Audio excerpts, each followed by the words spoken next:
तो ये कहानी है बच्चों इंस्पेक्टर मातादीन चांद पर। और कल इससे भी एक प्रश्न हमने पढ़ा था, याद आ रहा है? इंस्पेक्टर मातादीन चांद पर, ये एक व्यंग रचना है। हरिशंकर हाँ परसाई जी एक मैम। बहुत अच्छे व्यंगकार के रूप में जाने जाते हैं, है? तो उन्हीं की कहानी है इंस्पेक्टर मातादीन चांद पर। इसमें आप देखोगे बच्चों कि व्यंग रूप में पुलिस डिपार्टमेंट पे बहुत बहुत कुछ उन्होंने कहा है ना? परसाई जी ने पुलिस डिपार्टमेंट को लेकर बहुत व्यंग किया है। और आपको हंसी भी आएगी, कुछ चीजें तो वाकई में हम महसूस कर सकते हैं, मतलब दिखाई देती हैं कि वाकई में ऐसा है इस डिपार्टमेंट में।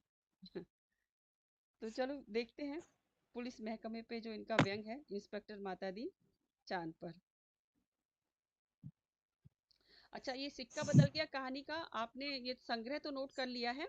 ये पहली बार कब हाँ छपी थी वो भी लिख लीजिएगा। पहली बार ये छपी थी 1948 में प्रतीक पत्रिका में। पहली 1900, बार। हाँ पहली बार जब छपी थी, फिर संग्रह होकर उसमें आई। क्या बाद में बोले मैम, एक बार और बोलिए।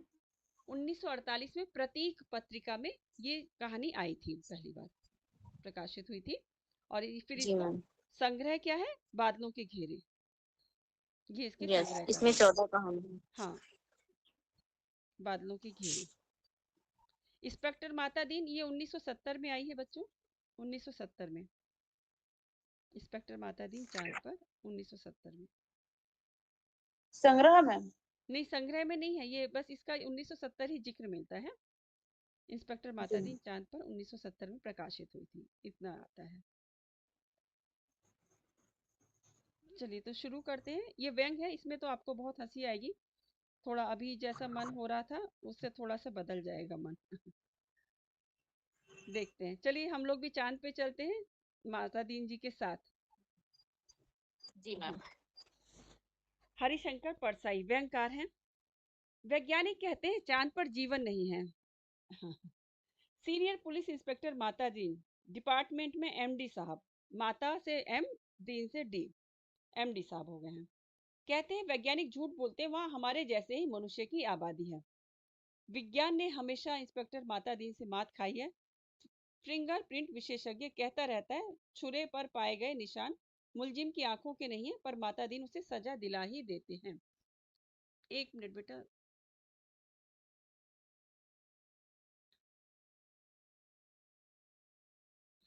चलिए तो देखते हैं। माता दीन कहते हैं ये वैज्ञानिक केस का पूरा इन्वेस्टिगेशन नहीं करते, उन्होंने चांद का उजला हिस्सा देखा और कह दिया वहां जीवन नहीं है। मैं चांद का अंधेरा हिस्सा देख आया हूँ, वहां मनुष्य जाति है। यह बात सही है क्योंकि अंधेरे पक्ष के माता दीन माहिर माने जाते हैं, है ना? वो क्या कहते हैं कि चांद पे जीवन है, मतलब वैज्ञानिकों ने इन्वेस्टिगेशन नहीं की है, उन्होंने चांद का केवल उजला हिस्सा देखा है और कह दिया कि जीवन नहीं है। और माता जी ने क्या देखा है, चांद का अंधेरा हिस्सा देख कर आए हैं और कहते हैं कि वहां मनुष्य जाति है। यह बात सही है क्योंकि अंधेरे पक्ष के मातादीन माहिर माने जाते हैं। पूछा जाएगा इंस्पेक्टर मातादीन चांद पर क्यों गए थे, टूरिस्ट की हैसियत से या फिर किसी फरार अपराधी को पकड़ने?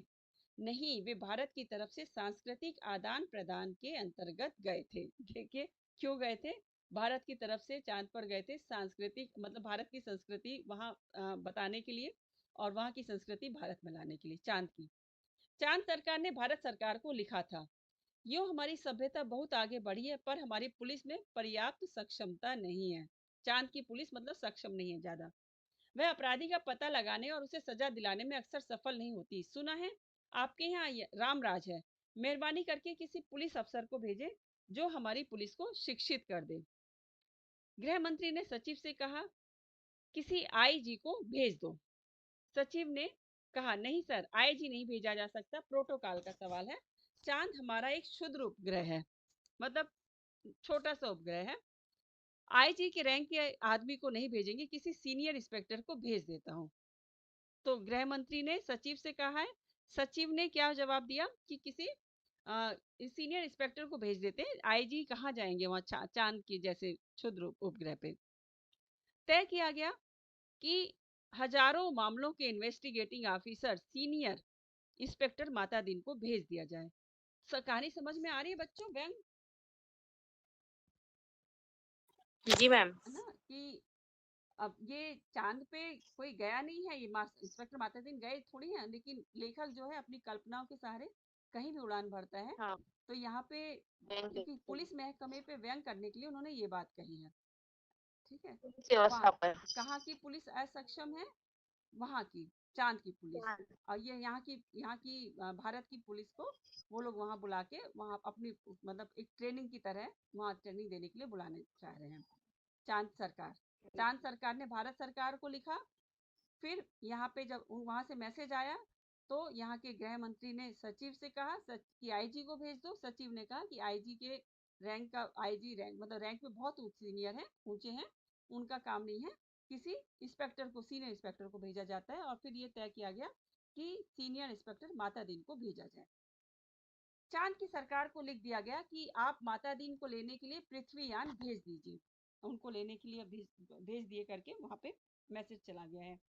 पुलिस मंत्री ने माता दिन को बुलाकर कहा, तुम भारतीय पुलिस की उज्जवल परंपरा के दूत की हैसियत से जा रहे हो। ऐसा काम करना कि सारे अंतरिक्ष के में डिपार्टमेंट की ऐसी जय जयकार हो कि पीएम को भी सुनाई पड़ जाए। तो पुलिस मंत्री जो हैं, जिस मंत्री के अधीन है पुलिस डिपार्टमेंट, उन्होंने कहा कि तुम भारतीय पुलिस की उज्जवल परंपरा के दूत की हैसियत से जा रहे हो, तो सारे अंतरिक्ष में भारत के झंडे गाड़ देना, मतलब कि ऐसा हो कि पीएम को भी सुनाई पड़ जाए, ऐसे काम करना। माता दीन की यात्रा का दिन आ गया। एक यान अंतरिक्ष अड्डे पर उतरा। माता दीन सबसे विदा लेकर यान की तरफ बढ़े। वे धीरे धीरे कहते जा रहे थे, प्रवसी नगर कीजे सब काजा, हृदय राखी कौशलपुर राजा। ये पंक्ति रामचरितमानस की पंक्ति है, जब हनुमान जी लंका में प्रवेश करते हैं तब के समय की है। और ये यही पंक्ति यहाँ पे पढ़ते हुए जा रहे हैं, मन से धीरे धीरे कर रहे हैं, मन में ये पंक्ति का उच्चारण कर रहे हैं। यान के पास पहुंचकर माता दी ने मुंशी अब्दुल गफूर को पुकारा। एक पात्र ये आए हैं, मुंशी अब्दुल गफूर। मुंशी गफूर ने एड़ी मिलाकर सैल्यूट फटकारा, बोला, जी पेक्सा। ये जो पेक्सा आया है बच्चों, इंस्पेक्टर साहब का शॉर्ट फॉर्म कर दिया गया है। ठीक है। एफआईआर रख दी है, जी पेक्सा। और रोजनामचे का नमूना, जी पेक्सा। वे यान में बैठने लगे। हवलदार बलभद्र, देखो एक हवलदार का नाम है बलभद्र, को बुलाकर कहा, हमारे घर में जचकी के बखत अपने खटला पत्नी को मदद के लिए भेज देना। अर्थात इनके यहाँ कहना चाहिए पत्नी इनकी प्रेग्नेंट है, हवलदार इनकी इंस्पेक्टर माता दी की। तो उन्होंने बलभद्र को बुला के कहा कि अपनी पत्नी को भेज देना जब उनकी डिलीवरी होगी। बलभद्र ने कहा, जी पेटसा।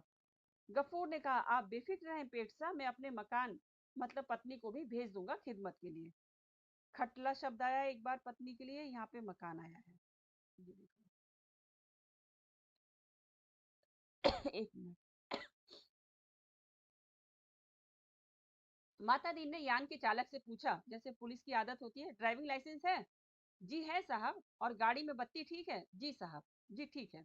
माता दी ने कहा, सब ठीक ठाक होना चाहिए, वरना ये देखो, ये तो थोड़ा एब्यूज आया है, मैं नहीं पढ़ रही हूँ, का बीच अंतरिक्ष में चालान काट दूंगा। है ना? इसको किसको कह रहे हैं? यान चालक को, कि तुम्हारा बीच में ही चालान काट दूंगा। चंद्रमा से आए चालक ने कहा, हमारे यहाँ आदमी से इस तरह नहीं बोलते। माता दी ने कहा, जानता हूँ बे, तुम्हारी पुलिस कमजोर है, अभी मैं उसे ठीक करता हूँ। तो आपको थोड़ी झलक दिख रही होगी पुलिसिया जो कहना चाहिए रुतबा है, किस तरह से इंस्पेक्टर वहां उनसे बात कर रहे हैं माता दी। उसकी कोई गलती अभी है नहीं, वैसे ही माता दीन यान में कदम रख ही रहे थे कि हवलदार राम से जीवन भागता हुआ आया। बोला, पेटसा, एसपी साहब के घर में इसे कह रहे हैं कि चांद से एड़ी चमकाने का पत्थर लेते आना। ये क्वेश्चन भी आया था अभी कि किसने कहा था एड़ी चमकाने का पत्थर। तो ये इन्होंने कहा है, इनके एसपी ने, एसपी साहब के घर से फरमाइश आई है, चांद से एड़ी चमकाने का पत्थर लेते आना। राम सजीवन हवलदार ये मैसेज लेकर आया। माता दिन खुश हुए, बोले, कह देना भाई साहब से, जरूर लेता आऊंगा। वे यान में बैठे और यान उड़ चला। पृथ्वी के वायुमंडल से यान बाहर निकला ही था कि माता दिन ने चालक से कहा, अबे हार्न क्यों नहीं बजाता? चालक ने जवाब दिया, आसपास लाखों मील में कुछ नहीं है, मतलब कुछ है थोड़ी, किसके लिए हॉर्न बजाऊं, किसको हटने के लिए बोलूं? माता दिन ने डांटा, मगर रूल इज रूल, हॉर्न बजाता चल। अंतरिक्ष चालक अंतरिक्ष में हॉर्न बजाता हुआ यान को चांद पर उतार लाया। अंतरिक्ष अड्डे पर पुलिस अधिकारी माता दिन के स्वागत के लिए खड़े थे। माता दिन रोप से उतरे और उन अफसरों के कंधों पर नजर डाली, वहां किसी के स्टार नहीं थे, फीते भी किसी के नहीं लगे थे, लिहाजा माता दीन ने एड़ी मिलाना और हाथ उठाना जरूरी नहीं समझा। जो ये लोग एक वो रहते हैं ना, कल्चर है इनका, अपने से सीनियर को देखते हैं तो इस तरह से सैल्यूट करते हैं। फिर उन्होंने सोचा मैं यहाँ इंस्पेक्टर की हैसियत से नहीं, सलाहकार की हैसियत से आया हूँ। माता दीन को वे लोग लाइन में ले गए और एक अच्छे बंगले में उन्हें टिका दिया। अब वहाँ की पुलिस ने उनको लेके अच्छी जगह से उनको टिका दिया। एक दिन आराम करने के बाद माता दीन ने काम शुरू कर दिया। पहले उन्होंने पुलिस लाइन का मुलाहजा किया। अब ये अपने काम में लग गए, इंस्पेक्टर हैं भाई, वहाँ पे आए हैं भारत की संस्कृति सिखाने, अपने पुलिस महकमे की अच्छाइयाँ बुराइयाँ सिखाने। तो पहले उन्होंने पुलिस लाइन का मुलाहजा किया। शाम को उन्होंने आईजी से कहा, आपके यहाँ पुलिस लाइन में हनुमान जी का मंदिर नहीं है? हमारे रामराज में पुलिस लाइन में हनुमान जी हैं। देखो, ये बात ना मैंने बच्चों महसूस की थी जब ये कहानी पहली बार पढ़ी थी ना, तो मैंने ये चीज़ महसूस की कि वाकई में हमारे यहाँ इंडिया में हर पुलिस थाने में एक हनुमान जी का मंदिर रहता ही है ना? आप लोग देखना ये बात लेखक ने कहा कैसे महसूस की और यहाँ पे कहानी में लेके आए हैं। तो ये आईजी कह रहे हैं, अब चंद्रमा के आईजी हैं, क्या कह रहे हैं, हनुमान कौन थे हम नहीं जानते। माता दीन ने कहा, हनुमान का दर्शन हर कर्तव्य परायण पुलिस वाले के लिए जरूरी है। हनुमान सुग्रीव के यहाँ स्पेशल ब्रांच में थे। उन्होंने सीता माता का पता लगाया था। एबडक्शन का मामला था, दफा 362, दफा याद कर लो भाई। 362 लगी थी। हनुमान जी ने रावण को सजा वहीं दे दी, उसकी प्रॉपर्टी में आग लगा दी। पुलिस को यह अधिकार होना चाहिए कि अपराधी को पकड़ा और वहीं सजा दे दी, अदालत में जाने का झंझट नहीं। मगर यह सिस्टम अभी हमारे रामराज में भी चालू नहीं हुआ है। हनुमान जी के काम से भगवान राम बहुत खुश हुए, वे उन्हें अयोध्या ले आए और टॉन ड्यूटी में तैनात कर दिया। वही हनुमान हमारे आराध्य देव हैं। मैं उनकी फोटो लेता आया हूँ, उस पर से उस मूर्तियां बनवाइए और हर पुलिस लाइन में स्थापित करवाइए। देखिए हनुमान जी की महिमा का कितना स्पेशल वर्णन यहाँ पे किया। थोड़े ही दिनों में चांद की हर पुलिस लाइन में हनुमान जी स्थापित हो गए। माता दीन जी उन कारणों का अध्ययन कर रहे थे जिनसे पुलिस लापरवाह और अलाल हो गई है। वह अपराधों पर ध्यान नहीं देती। कोई कारण नहीं मिल रहा था, एकाएक उनकी बुद्धि में एक चमक आई। उन्होंने मुंशी से कहा, जरा तनख्वाह का रजिस्टर बताओ। अब सैलरी रजिस्टर मंगा रहे हैं। तनख्वाह का रजिस्टर देखा तो सब समझ गए, कारण पकड़ में आ गया। शाम को उन्होंने पुलिस से कहा, शाम को उन्होंने पुलिस मंत्री से कहा, मैं समझ गया कि आपकी पुलिस मुस्तैद क्यों नहीं है। आप इतनी बड़ी तनख्वाहें देते हैं इसीलिए। सिपाही को 500, थानेदार को 1000, ये क्या मजाक है? आखिर पुलिस अपराधी को क्यों पकड़े? हमारे यहाँ सिपाही को 100 और इंस्पेक्टर को 200 देते हैं। यहाँ की तनख्वाह सुन लो, सिपाही को 100 रुपए तनख्वाह है, इंस्पेक्टर को 200। तो वे 24 घंटे जुर्म की तलाश करते हैं। आप तनख्वाहें फौरन घटाइए। अब पहला उन्होंने अपना सुझाव दे दिया। पुलिस मंत्री ने कहा, मगर यह तो अन्याय होगा, अच्छा वेतन नहीं मिलेगा तो वे काम ही क्यों करेंगे? माता दीन ने कहा, इसमें कोई अन्याय नहीं है। आप देखेंगे कि पहली घटी हुई तनख्वाह मिलते ही आपकी पुलिस की मनोवृत्ति में क्रांतिकारी परिवर्तन हो जाएगा। तो समझ में आ रहा है बच्चों कैसे हो जाएगा? मैं समझाती हूँ। जब तनख्वाह कम मिलेगी तो क्या होगा, ऊपरी कमाई का साधन ढूंढेंगे। तो ये अपने आप ही केस लेकर आएंगे, है ना, पुलिस वाले। ये इनका वो था, सुझाव था। पुलिस मंत्री ने तनख्वाहें घटा दी और 2-3 महीनों में सचमुच बहुत फर्क आ गया। पुलिस एकदम मुस्तैद हो गई, सोते से एकदम जाग गई, चारों तरफ नजर रखने लगी। अपराधियों की दुनिया में घबराहट छा गई। पुलिस मंत्री ने तमाम थानों के रिकॉर्ड बुलाकर देखे, पहले से कई गुने अधिक केस रजिस्टर हुए थे। उन्होंने माता दीन से कहा, मैं आपकी तारीफ की सूझ करता हूँ, मैं आपकी सूझ की तारीफ करता हूँ, सॉरी। आपने क्रांति कर दी, पर यह हुआ किस तरह? है ना, अब देखो तनख्वाह घटते ही बहुत जो थे लोग सक्रिय हो गए, पुलिस वाले, केस आने लगे। माता दीन ने समझाया, बात बहुत मामूली है। कम तनख्वाह दोगे तो मुलाजिम की गुजर नहीं होगी। 100 रुपयों में सिपाही बच्चों को नहीं पाल सकता। 200 में इंस्पेक्टर ठाट बाट नहीं मेंटेन कर सकता। उसे ऊपरी आमदनी करनी ही पड़ेगी।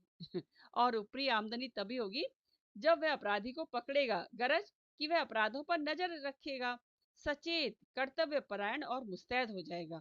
हमारे रामराज के स्वच्छ और सक्षम प्रशासन का यही रहस्य है। तो समझ में आया क्यों अपराध इतने रजिस्टर्ड होते हैं? अपराधियों को पकड़ा जाता है, फिर उनसे वसूली की जाती है ऊपरी।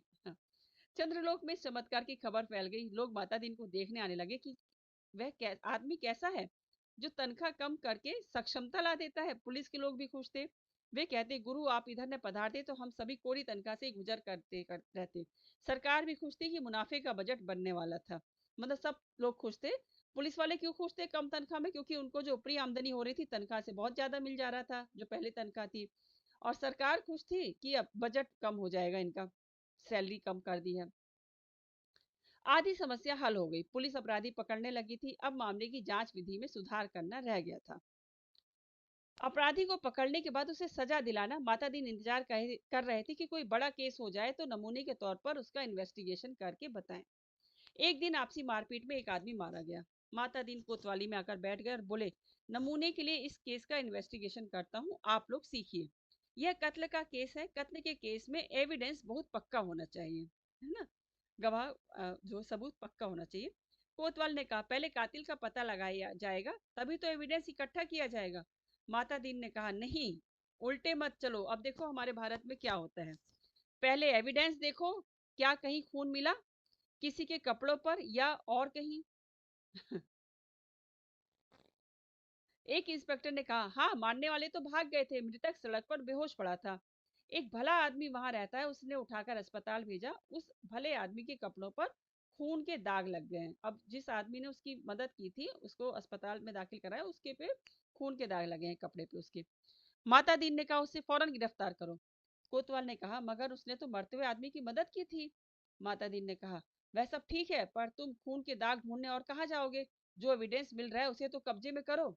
वह भला आदमी पकड़वा कर बुलवा लिया गया। उसने कहा, मैंने तो मरते आदमी को अस्पताल भिजवाया था, मेरा क्या कसूर है? चांद की पुलिस उसकी बातों से एकदम प्रभावित हुई। माता दीन प्रभावित नहीं हुए, ये भारत से गए थे।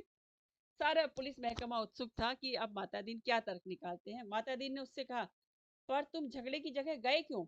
उसने जवाब दिया, मैं झगड़े की जगह नहीं गया, मेरा वहां मकान है, झगड़ा मेरे मकान के सामने हुआ। अब फिर माता दीन की प्रतिभा की परीक्षा थी, सारा महकमा उत्सुक देख रहा था। माता दीन ने कहा, मकान तो ठीक है, पर मैं पूछता हूँ कि झगड़े की जगह जाना ही क्यों?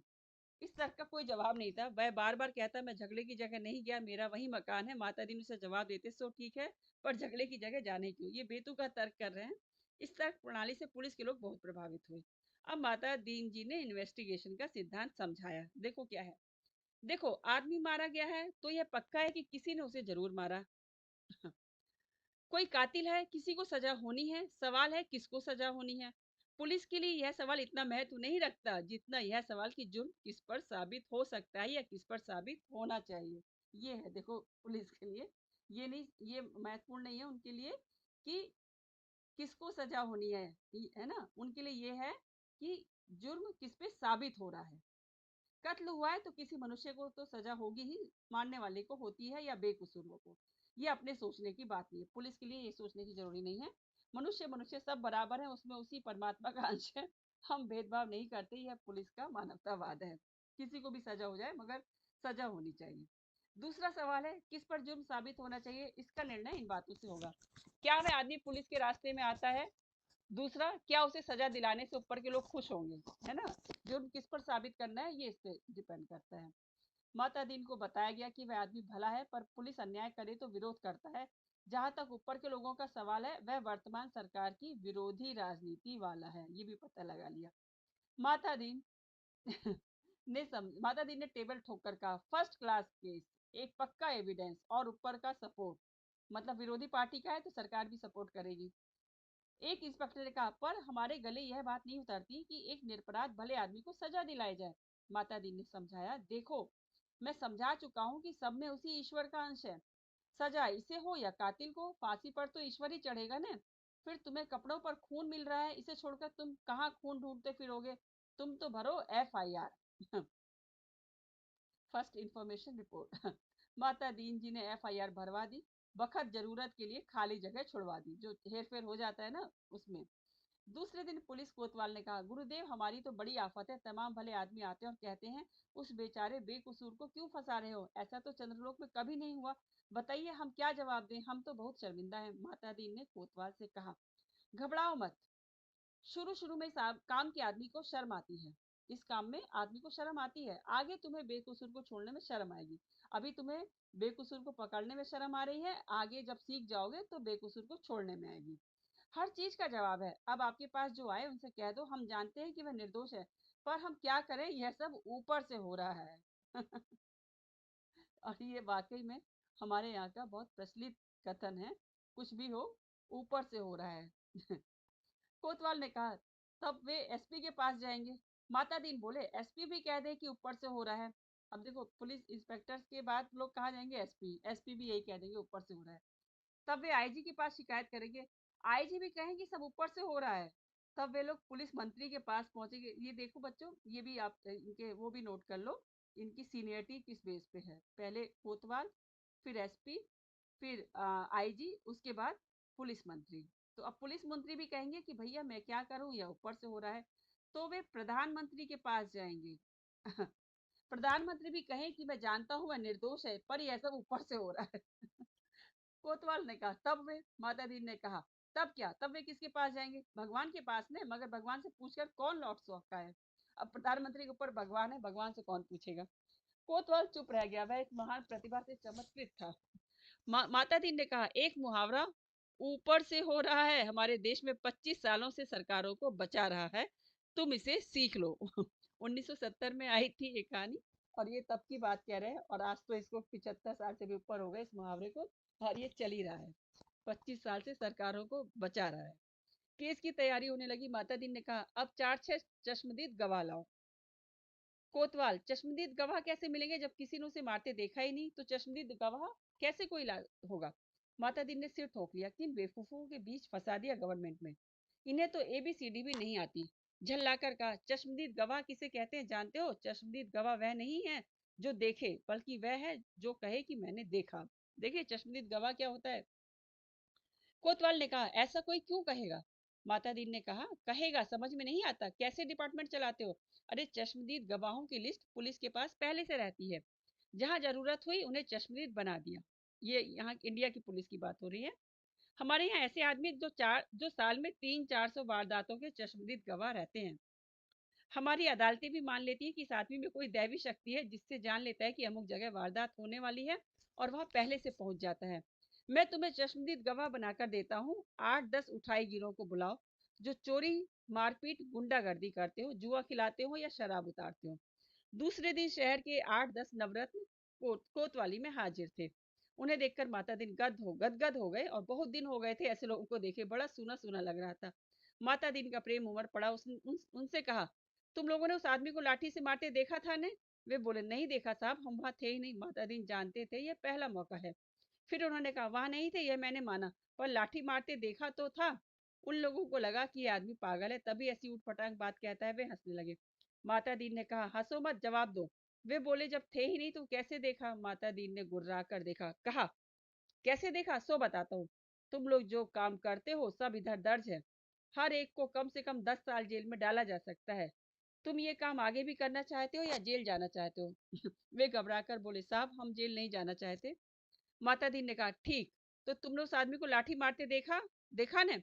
वे बोले देखा साहब। वह आदमी घर से निकला और जो लाठी मारना शुरू किया, तो वह बेचारा बेहोश होकर सड़क पर गिर पड़ा। मान लिया इन लोगों ने। माता दी ने कहा ठीक है, आगे भी ऐसी ही वारदातें देखोगे। वे बोले साहब जो आप कहेंगे सो देखेंगे।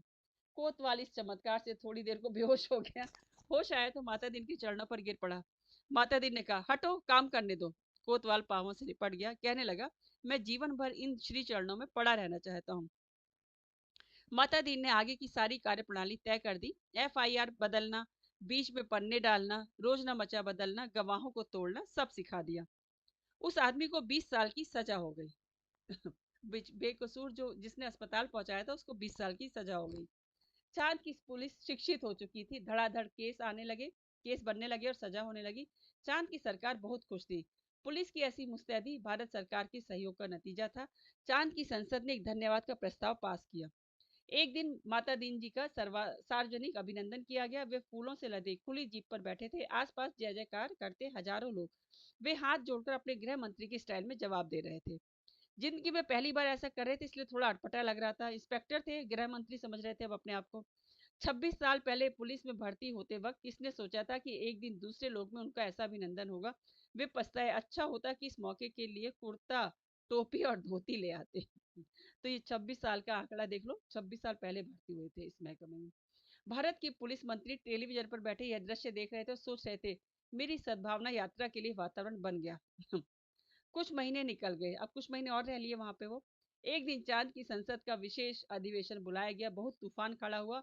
गुप्त अधिवेशन था, इसलिए रिपोर्ट प्रकाशित नहीं हुई, पर संसद की दीवारों से टकराकर कुछ शब्द बाहर आए। अधिवेशन में क्या कह रहे थे सांसद? सदस्य गुस्से से चिल्ला रहे थे, कोई बीमार बाप का इलाज नहीं कराता, डूबते बच्चों को कोई नहीं बचाता, जलते मकान की आग कोई नहीं बुझाता, आदमी जानवर से बदतर हो गया है, सरकार फौरन इस्तीफा दे। दूसरे दिन चांद के प्रधानमंत्री ने माता दीन को बुलाया। माता दीन ने देखा, वे एकदम बूढ़े हो गए लगे थे। कौन? चांद के प्रधानमंत्री। लगा ये कोई रात सोए नहीं है। रुआ से होकर प्रधानमंत्री ने कहा, माता दीन जी, हम आपके और भारत सरकार के बहुत आभारी हैं। अब आप कल देश वापस लौट जाइए। उनको उनके देश जाने की बात करें। माता दीन ने कहा, मैं तो टर्म खत्म करके ही जाऊंगा। प्रधानमंत्री ने कहा, आप बाकी टर्म का वेतन ले जाइए, डबल ले जाइए, ट्रिबल ले जाइए। माता दीन ने कहा, हमारा सिद्धांत है, हमें पैसा नहीं काम प्यारा है। आखिर चांद के प्रधानमंत्री ने भारत के प्रधानमंत्री को एक गुप्त पत्र लिखा। चौथे दिन माता दीन जी को वापस लौटने के लिए अपने आईजी का ऑर्डर मिल गया। उन्होंने एसपी साहब के घर के लिए एड़ी चमकाने का पत्थर यान में रखा और चांद से विदा हो गए। उन्हें जाते देख पुलिस वाले रो पड़े। बहुत अरसे तक यह रहस्य बना रहा कि आखिर चांद में ऐसा क्या हो गया कि माता दीन जी को इस तरह एकदम लौटना पड़ा। चांद के प्रधानमंत्री ने भारत के प्रधानमंत्री को क्या लिखा था? एक दिन वह पत्र खुल ही गया। उसमें क्या लिखा था देखिए। इंस्पेक्टर माता दिन की सेवाएं हमें प्रदान करने के लिए अनेक धन्यवाद, पर अब आप उन्हें फौरन बुला लें। हम भारत को मित्र देश समझते थे, पर आपने हमारे साथ शत्रुवत व्यवहार किया है। हम भोले लोगों से आपने विश्वासघात किया है। आपके माता दीन जी ने हमारी पुलिस को जैसा कर दिया है, उसके नतीजे ये हुए हैं। और ये हमारे भारत में बच्चों ये स्थिति है। देखो क्या क्या नतीजे हो गए अब चांद में। कोई आदमी किसी मरते हुए आदमी के पास नहीं जाता, इस डर से कि वह कत्ल के मामले में फंसा दिया जाएगा। बेटा बीमार बाप की सेवा नहीं करता, वह डरता है कि बाप मर गया तो उस पर हत्या का आरोप नहीं लगा दिया जाए। घर जलते रहते और कोई बुझाने नहीं जाता, डरता है कि कहीं उस पर आग लगाने का जुर्म कायम न कर दिया जाए। बच्चे नदी में डूबते हैं और कोई उन्हें नहीं बचाता, इस डर से कि उस पर बच्चों को डुबाने का आरोप न लग जाए। सारे मानवीय संबंध समाप्त हो रहे हैं। माता दीन जी ने हमारी आधी संस्कृति नष्ट कर दी है, और अगर वे यहाँ रहे तो पूरी संस्कृति नष्ट कर देंगे। उन्हें फौरन राम राज में बुला लिया जाए। और यहीं पे कहानी समाप्त हो जाती है बच्चों। ये तो देखे जो हालात हमारे भारत में हैं, उसमें कहीं ना कहीं उनको ये संवेदना महसूस हुई और उन्होंने इस कहानी के माध्यम से उस पर चोट की है। और आज वाकई ऐसा है, लोग किसी एक्सीडेंट को देखकर चल देते हैं कि कौन फंसे, किसी की मदद करना तो दूर की बात है। तो चलिए आज की कहानी को यहीं पे विराम देते हैं। आज की क्लास में 2 कहानियां कंप्लीट हो गई हैं। कल अगली कहानी के साथ फिर मिलेंगे। तब तक के लिए बाय बाय।